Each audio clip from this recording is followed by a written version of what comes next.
Well, as we roll into the latter stages of US earnings season with Apple coming up in the trading session ahead, we see a bit of chop coming through in the price action in US equity markets. We ask what could see us break out of that trading range.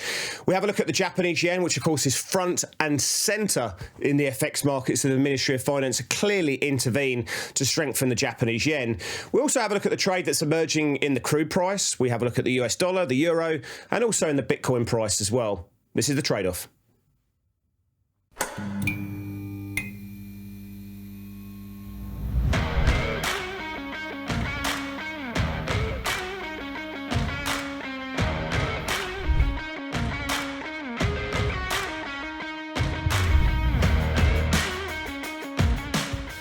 Well, hi there, my name's Chris Weston, Head of Research here at Pepperstone, and we're joined by my good friend, Mr. Blake Morrow from Forex Analytics, and we are going to be navigating all the crazy, weird and wonderful things that are happening in these FX markets, in the bond market, in the equity market, and also what's happening in the commodity markets as well, specifically the downside risk that we're seeing brewing in the crude price and what that can mean for global equities and global markets as well.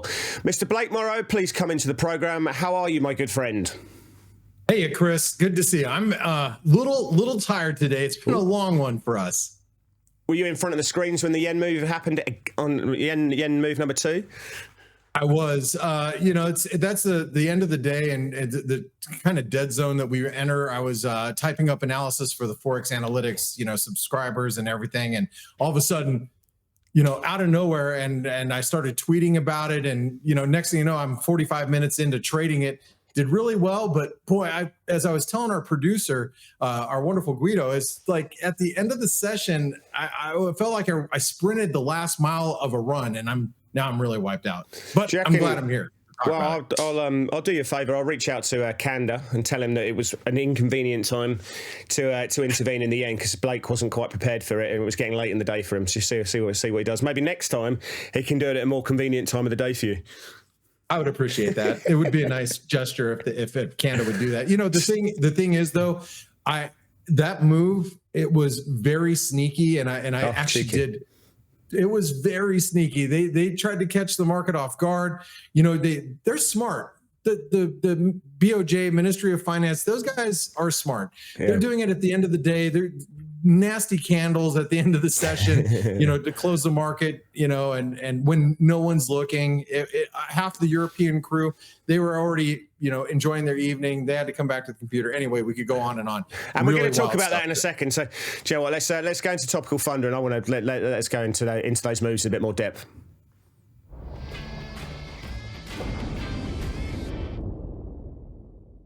Well, I just want to sort of, before we get into the FOMC US dollar and the Bank of Japan and Ministry of Finance and the dollar yen move, let's just have a look at sort of the broad sort of sentiment situation. I'm seeing the S&P sort of caught to the upside at the 50-day, 51.27 or so. On the downside, you're seeing a bit of buying coming back in as sort of just below the 5,000 level at the moment. So we're getting into the tail end of US earnings. Bond yields were selling off. We're seeing higher levels coming through in nominal and real rates. They seem to have found a bit of a bid into the post-FOMC meeting. The US dollar looked like it was going on a rip-roaring trend, sort of come back a little bit. So how are you feeling the sort of broad sentiment at the moment? Are you feeling sort of a bit of a neutral sort of bias in the market, leading to potential chop? Do you see the market still wanting to buy pullbacks in risk assets? How are you feeling the markets right now? How do you feel out there? Well, let me just head that off with, I feel very on balance and tired. No, I feel very on balance. I'm not really bearish. I'm not really bullish either. However, I don't mind buying dips as long as the S&P is well above 4,800. The flip side is I do think we're trying to carve out some sort of near-term top seasonal. Is it the top for the year? I don't think so. Not at this point. But at the same time, I do feel there's a lot of two-way price action, as we mentioned last week, which is great. It gives us rallies to sell into. I do think that this week's jobs report at the end of the week, and surprisingly, it's not one of our topics that we're going to be covering. Yes, however, I do feel that our jobs report is going to be fairly important going into the end of the week.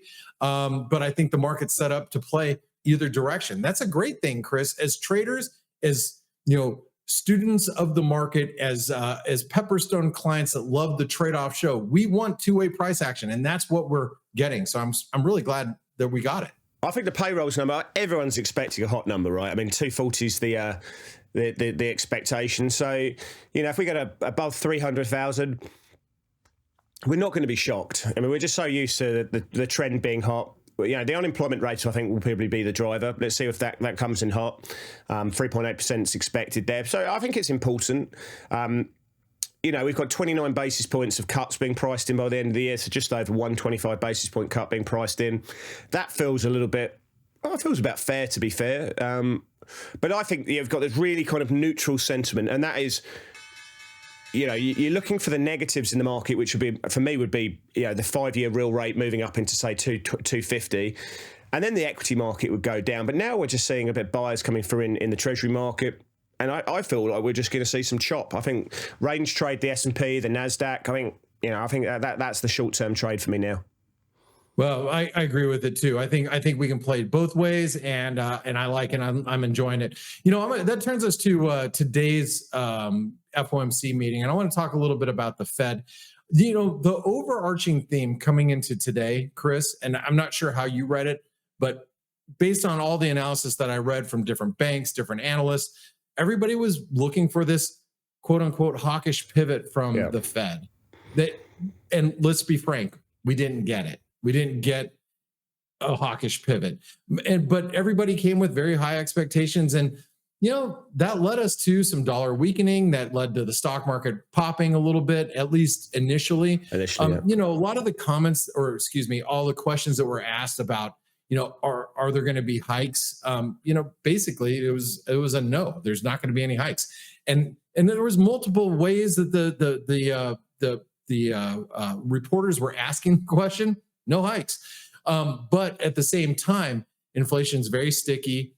The Fed clearly said that, you know, they could cut, you know, as long as they see inflation, you know, starting to move back to target, or unless the jobs picture really starts to worsen. That's why NFP is going to be really important. But the standout was, you know, obviously the taper. You know, it was the taper runoff was a little less than expected. And so that is the one thing that's going to have the markets back, I think, moving into, you know, the remainder of, thinking into the next month or two. But how did you read the FOMC? Because for me, I just I was like, well, he was hawkish, but he wasn't as hawkish as everybody was really putting him up to be. What do you think? Yeah, I think the market went into it expecting a bit more of a hawkish tilt, given what we saw from the ECI numbers, the employment cost index, and I think he basically didn't really give too much away, or think there was really too much in the wage data that convinced him. But I think, yeah, I mean, you can coin it two ways, really. There's two major points to take out. If we really want to, you know, if we want to simplify it, the barriers to rate hikes are very, very high. You know, he's just not looking at the moment, and you know, his clear propensity is to want to cut. He wants the data to be there to want to cut. So yeah, hikes, the barrier to get hikes is very, very high at the moment. So he's not really looking at that. And the market, you know, like we saw good buys coming through in treasuries. Like you say, the dollar sold off, and equities initially had a bit of a rally on the back of that. The other point you mentioned there about the pace of runoff in QT, going from 60 billion a month to 25 billion, that was more. You know, the market was looking for about 30 billion in terms of caps. So that was a dovish tilt. That was clearly dovish. And that balance sheet, the contraction of the balance sheet will slow at a faster pace, should we say. So, yeah, I mean, that's, I think, part of the reason why we did see a bit of a dollar selling on the back of that as well. So, yeah, look, I think they're the two major points, is the pace of QT change, and also the fact that, you know, he's really not looking at hikes, and he really wants to be in a position to cut. So I think that's probably what I would be taking out of this at the moment. That's probably the two major points that we really need to know. And it leads us into the US dollar, because we are seeing a US dollar at the moment that was threatening to have a bit of a run out. Yeah, we were seeing the Dixie looking at breaking 106.50. We thought, well, you know, if you can close above that level, perhaps we can see a trend. You talk about this idea of seeing, you look like two-way trading prices. For me in the currency market, I really like a situation where it goes one way. I like trends. You just adapt to that, and you try and hold it as long as you can. But it was threatening that the US dollar was going to steamroll higher, and what we've been seeing with real rates as well. 5-year real rates have got up to about the sort of high 220s. And we thought, a break of 230, and perhaps the dollar can get a bit more of a wriggle on. Dollar yen's obviously been a different story, but we've seen good gains across G10. So how are you feeling on the dollar right now? Well, I came into this week actually I came in neutral. Let's just put it that way. I didn't have any dollars on.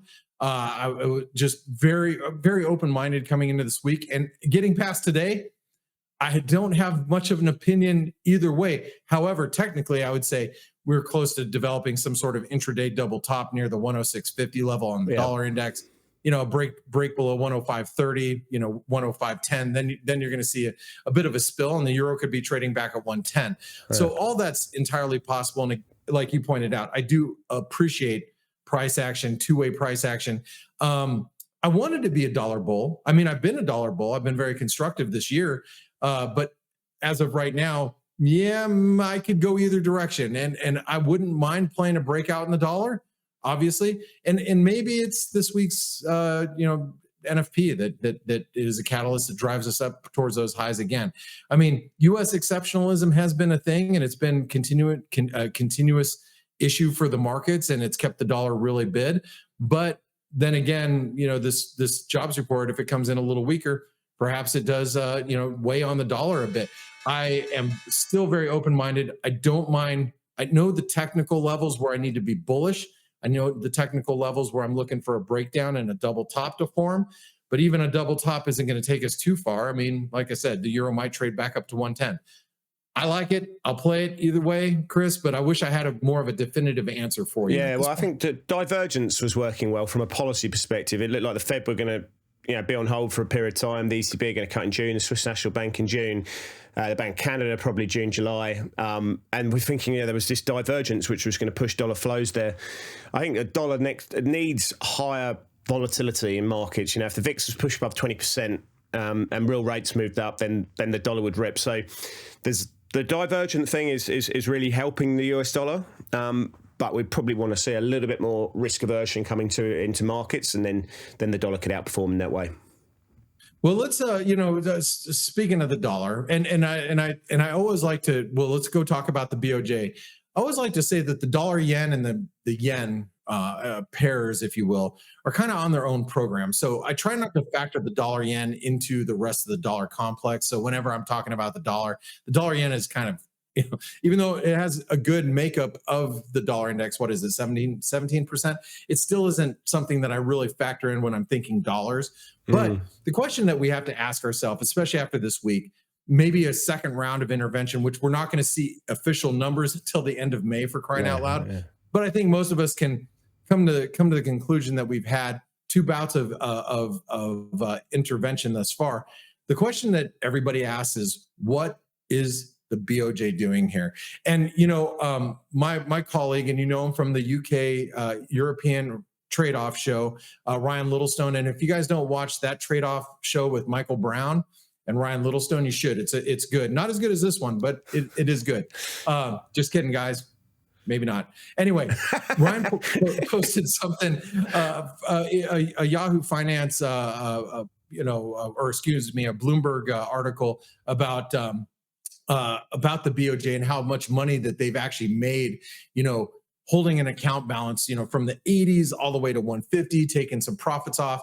And the one thing that you have to think about when these, when these, sovereign entities are actually intervening, they're playing both sides of the market. They might be intervening, but they also are selling a lot of yen at certain levels, holding it, capping it. Then they push the intervention. Then they sit on the bid as the market, goes lower. They'll play both sides of the market, net, trying to get prices lower. Yeah, they might end up accumulating some yen, or maybe they're just selling yen that they've had, from 100, back from 90, back from 80 in the dollar yen when it's trading at 150. So I wanted to talk a little bit about the BOJ and what they're thinking, just because I think a lot of people have this misconception that they're just throwing good money after bad. And what are they doing? They're not doing anything with price. Chris, I know I just used up a lot of time, but do you have anything to say about what the BOJ is thinking at this point? Well, they want a stronger yen.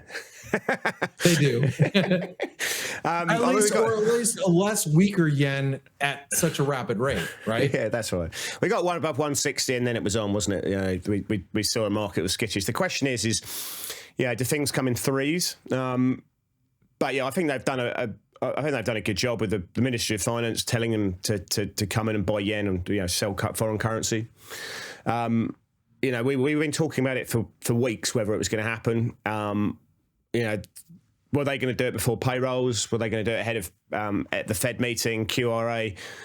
They did it before that situation. The question we've got to ask ourselves is there going to be a third one? And this has massive implications for your position sizing. If you want to swim in the yen circles at the moment, you've got to know that you can have these massive 500-point rips pretty quickly. The second thing is will we see a similar move that we saw back in September 22, which was, after a bout of big intervention, the dollar yen rallied 8% over the next 20 days. So the fundamentals haven't changed, but we just need to be aware. So just if you are playing in the yen, keep that position sizing very low, I think is the way for me at the moment. So we'll see. Anyway, let's go to That's the Setup.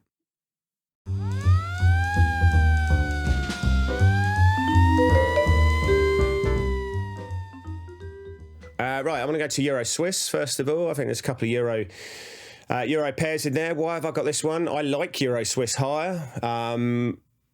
It's kind of a bit like Aussie Kiwi, really. It's a pretty clear divergence trade that's taking place between ECB policy, European growth, and also Swiss numbers as well. And we've got the Swiss inflation coming up in the session ahead. We'll probably like to see another weak number, which should solidify the idea that the Swiss National Bank are going to cut rates in the June meeting, which is the next meeting. So, Euro Swiss looks like it wants to break higher. We've had this cuppish, handlish type kind of setup, but I think we break through that resistance, and I think it goes higher. I mean, I just like the price action we're seeing at the moment. I think it goes through there, and I think we go on a run high. What do you think, Blake?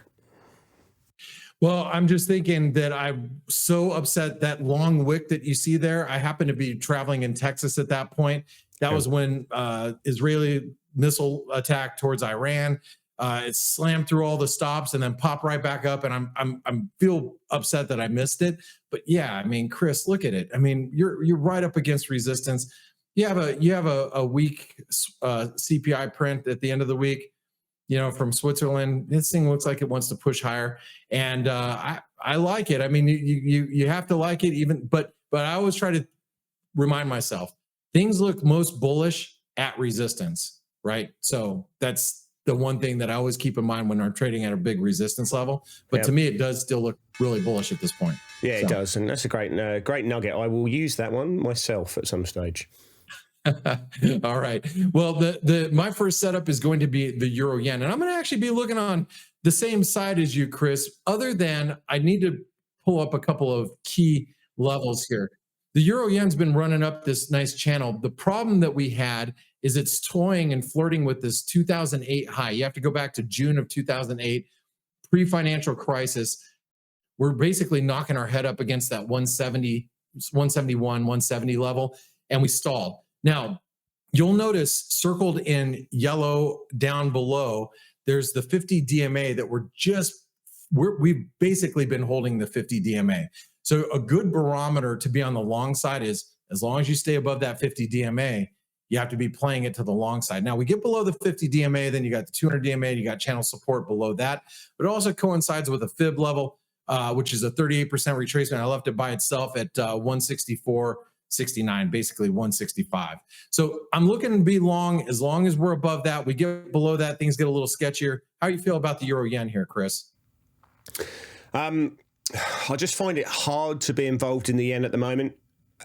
From a tactical perspective, it's just a bit Wild West at the moment. When you're looking down at the screen and suddenly you get a massive rip, and yeah, liquidity is a major issue at the moment. I haven't seen the EBS platform and the liquidity in the underlying, but I'd imagine any of the yen pairs is pretty poor, relatively speaking. But yeah, I mean, I agree. I mean, I think that's a really nice trend filter that you've got with a 50-day moving average. So as long as price is down there, I'll be probably looking to buy into the pullback. You know, it's defining your risk. So yeah, I feel this is this is one that can be traded on the long side.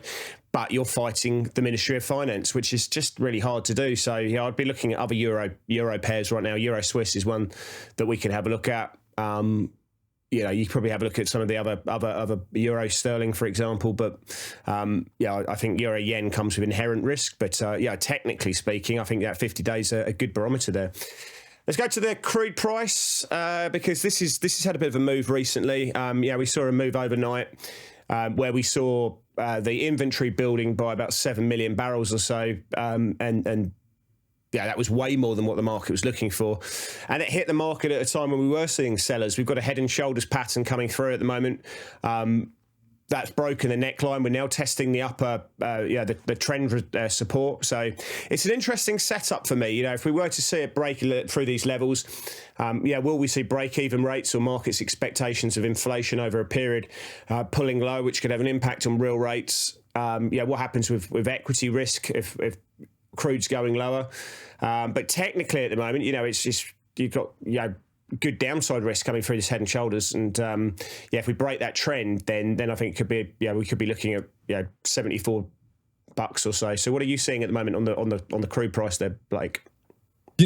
Chris, I can't even add to anything to it. I see a big head and shoulder pattern. I think to complete it, you get to $74, and that trend line is. And by the way, kudos to you, because that trend line. The only reason why I'm looking at it is because you were looking at it first, and I was like, hey, I'm going to take that trend line. So I'm looking at it exactly the same way as you. And I think that $74 is going to be a downside target if it wants to complete itself. But we also have to be thinking about geopolitics as well, Chris. A potential ceasefire in Gaza could, the whole Israeli situation could really, put some downside pressure on crude, I think. So there are not just everything that you mentioned, but geopolitics might play a hand here for some downside pressure in crude as well. Yeah, I think scalpers out there will be looking for to work off that trend support. But the other one you're going to have a look at is gasoline RBOB.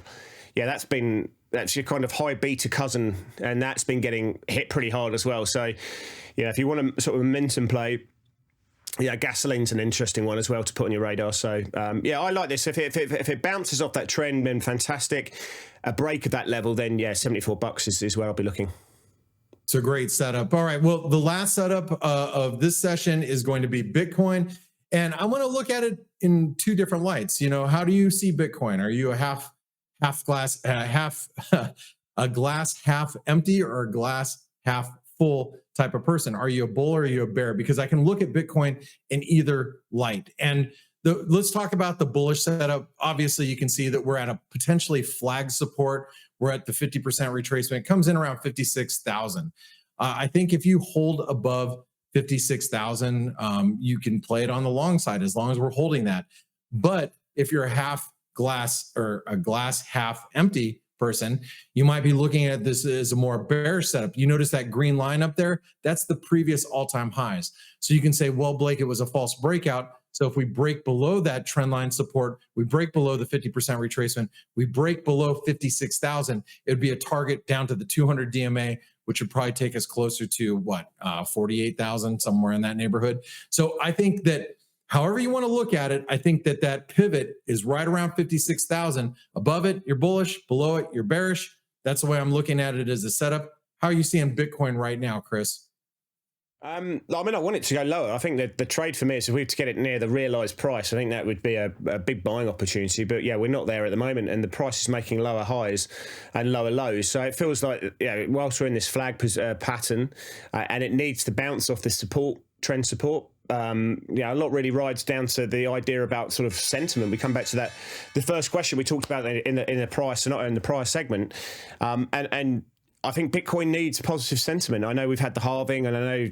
There's going to be changes that are happening in the hash rate and difficulty and factors. But, I think Bitcoin needs momentum to kick back into on a more positive note. And that needs, the NASDAQ to rally. We need bond yields to come down a little bit. The macro needs to change a bit, and then we get better levels at the moment. But for me right now, it's probably one that we're probably seeing a better chance on the downside. I'm a trader, so I'm not a hodler or anything like that. So I think, you can trade it long and short. It doesn't bother me. I'm not in love with Bitcoin. I think it's a great trading vehicle. I want it to go lower. I feel like that's probably where the risk is at the moment. Is that your dog? All good. Anyway, let's go to play today.